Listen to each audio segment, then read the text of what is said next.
Le coup de palais du 4 novembre. Jared Kushner s'est rendu 3 jours en Arabie Saoudite, fin octobre.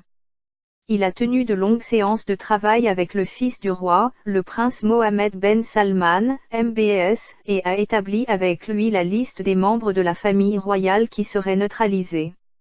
Ignorant ce que seraient les réactions de la garde royale une fois le prince Muteb démis, il a donné à MBS l'assistance de mercenaires d'académie, ex-Blackwater, pour procéder aux arrestations.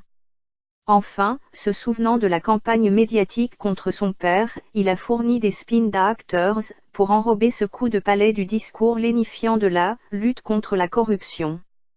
Il avait déjà quitté Riyad lorsque le premier ministre libanais, Saad Hariri, le fils légal de Rafik Hariri, mais fils biologique du prince Fahd, où il a été invité à se rendre d'urgence, pour y être reçu par le roi Salman. La suite est connue, le discours de démission d'Hariri et l'arrestation ou l'exécution de tous les princes susceptibles de contester ou de revendiquer la succession au trône. Les centaines de cousins de MBS ayant été arrêtés, ils furent placés en résidence surveillée ou en détention. Les uns après les autres, ils acceptèrent le plus souvent sous la torture de livrer leur fortune à leur suzerain.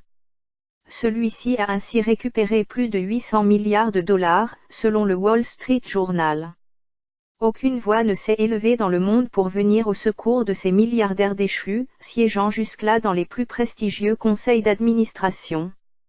Des témoins assurent que certains membres de la famille royale ont été hospitalisés et soignés avant de retourner en salle d'interrogatoire.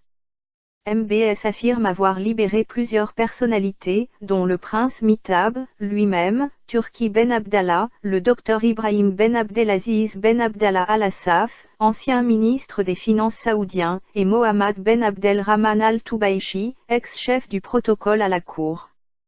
L'histoire n'est certainement pas finie.